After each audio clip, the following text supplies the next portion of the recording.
With the Obi-Wan Kenobi show having recently been published, the Galactic Empire's Inquisitors are becoming more and more well-known, so I thought it'd be a good idea to go over some of the most well-known ones, specifically the Grand Inquisitors. The title of Grand Inquisitor was given to the highest-ranking Inquisitor in the Empire, the most notable being a Powin male, the name of whom is not known. But today I'm going to talk about the other Grand Inquisitors in Star Wars. Hi, I'm the Star Wars orator. I'm kinda like a weeb, but for Star Wars, so let's get into it.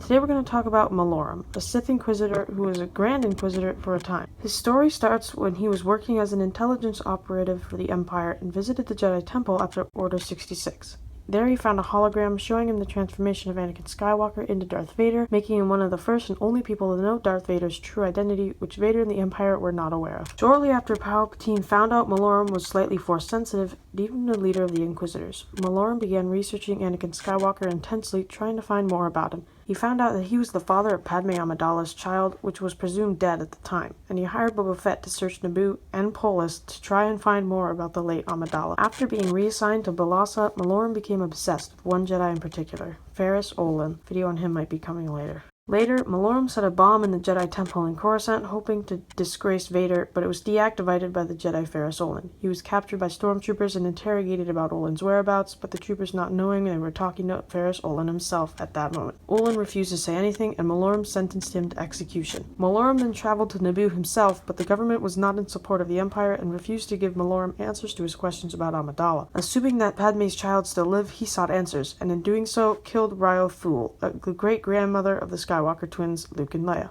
Going to report the information that Amidala's still child lived, Ferrus Olin stood in his path. In an intense lightsaber duel, Malorum lost his grip on his lightsaber and fell to his death in a Naboo power generator, making Ferrus the victor. Soon after, Malorum's assistant Hydra was deemed the new Grand Inquisitor, and as she was already next in line. And that's it. A slightly canon, slightly legends recap of the lesser-known Inquisitors. If you want a part 2 or just more videos like this, make sure to comment. I'll happily read it. Thanks for sticking around to the end, and I'll see you in the next one.